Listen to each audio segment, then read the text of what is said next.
የትኛው ገነት ማን ነው ገነትን የሚያስገባን ነው? ኢየሱስን ከተቀበለን በሩ እሱ ስለሆነ በሱ ሞት እና በሱ አማካኝነት ወደ ሰማይ መንግስት እንገባለን ማለት ነው። ወደ ሰማይ ያስገባናል ኢየሱስ።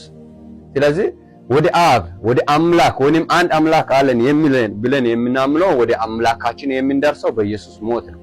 ኢየሱስ ሞቶ ኢየሱስን ከተቀበለን ወደዛ እንገባለን ማለት ነው መጋላለ። ስለዚህ ዛሬ ያላስም እግዚአብሔር እንዴት ጠራን በሚለው ላይ እግዚአብሔር በልጁ ነው የጠራን እኛን።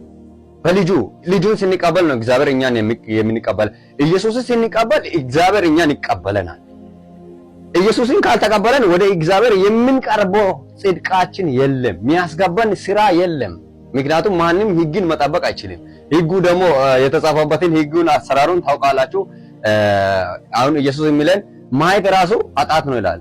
ስለዚህ ሰው አይቶ ኃጢአትን ከሰራ ኢየሱስን ካልተቀበለ አሁን ምሕረትን የምናገኘው በኢየሱስ ነው። ኢየሱስን ከተቀበለን ምሕረትን እናገኛለን። አሁን በምንሰራው ወይም ድንገት ካወደቀን ምሕረትን የምናገኘው በኢየሱስ ነው። አሁን ላላገኙት ሰማይ መንግስት መግባት በጣም ከባድ ነው የሚሆንባቸው። መግባትም አይችሉም። ምክንያቱም እግዚአብሔር ጻድቅ ነው፣ በጽድቁ አይደራደርም። ስለዚህ እኛን ያጸደቀን በዚህ አሁን አጸደቃቸው አከበራቸው ይላል። በዚህ ሮሜ ላይ አጸደቃቸው አከበራቸው፣ ያከበረን በልጁ ሞት ነው።